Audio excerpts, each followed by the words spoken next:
It's amazing to have the opportunity to chat with you, Alan. I just got done watching you Thank. in Resident Alien, which I adored, and Oh, I good. Thank you.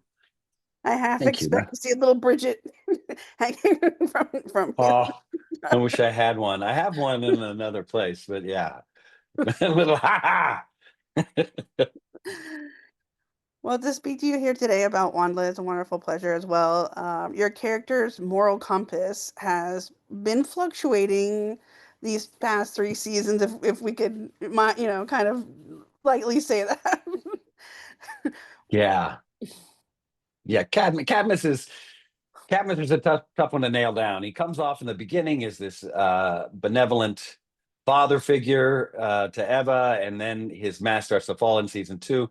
Where you see that things aren't really as great as he's been pretending that they are, and that in his desperation, he's making some really difficult choices. And then now in finalizing in season three, without giving away how it all ends. Cadmus is still making some bad choices, and it's just it's what is survival? I just want to shake him and say, what is survival to you, Cadmus?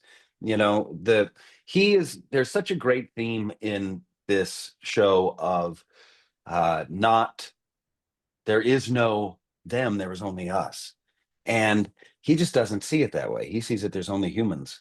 And any other them is secondary to our survival and what his idea of survival is, which is little Jetson cars and shopping malls and things like that. I love So, characters like that though, because they're so interesting to watch because of the different gray areas. And we talk about like villains in the sense of like, nobody who's a villain sees himself that way. They're seeing themselves right, as like doing good for whatever their purpose is. And you're talking about survival for him. And right. survival has been sort of a steady thing for him, it seems, throughout these seasons. But Yeah, it's a bigger picture too, like you're talking about as well, because there are so many themes of WondLa that feel like they transcend the series. When we watch, there's so many things that has such a resonating relevance when we really kind of come to the core of the series. What really has stood out to you, especially this season, that really kind of offers this important lens on life that kind of transcends watching supernatural series? Like it's a supernatural animated series, but it's got yeah, such topical relevance to 2025 in our it own really does. landscape.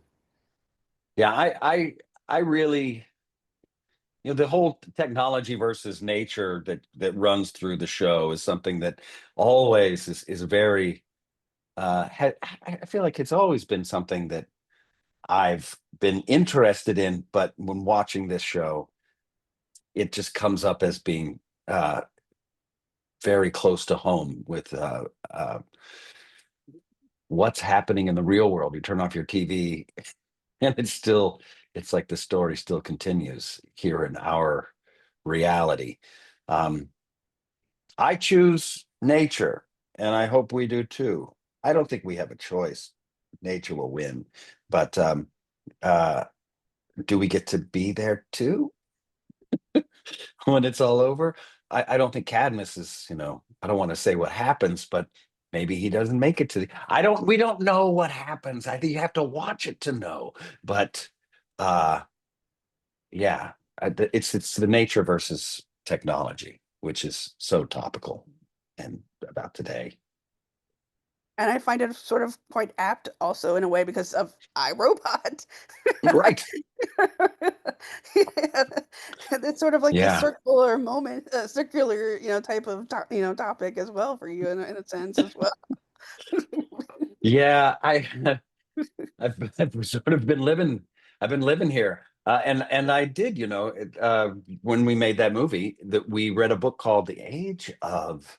We were all handed this book in the beginning, "The Age of Intelligent Machines." It was about someone who predicted the future, and there's like this. It's that point of singularity where you see technology increasing, increasing, increasing until it gets to a certain point on a graph, and then the thing goes straight up because that's when you make the computer that can build the next computer that's smarter than it, and then that can and that and that and that and it and I couldn't finish the book because it was too harrowing, and it was not fiction. It was a scary future. So I think, yeah, it's wild. These people who are designing our survival and designing the future seem to have forgotten what us. They just see themselves. I think it's a myopic view. Boy, what's going to happen to Cadmus Pride? What's going to happen to Evan? Well, I guess the only way to know would be to tune into Apple and watch. Um, Tell us what's going to happen to us humans here on planet Earth. Tell us what's going to Predict happen. for us, right? Yeah. How's it Well, going to go? I appreciate your time this afternoon, Alan. It's a pleasure to have the chance to talk to you and share such a larger conversation that we have such a small amount of time to I dissect together. know. I know. Thank you, Lisa. It's been really great, though. This has been nice. Thank you for your time. Take care. Happy All Thanksgiving. right. Goodbye, human.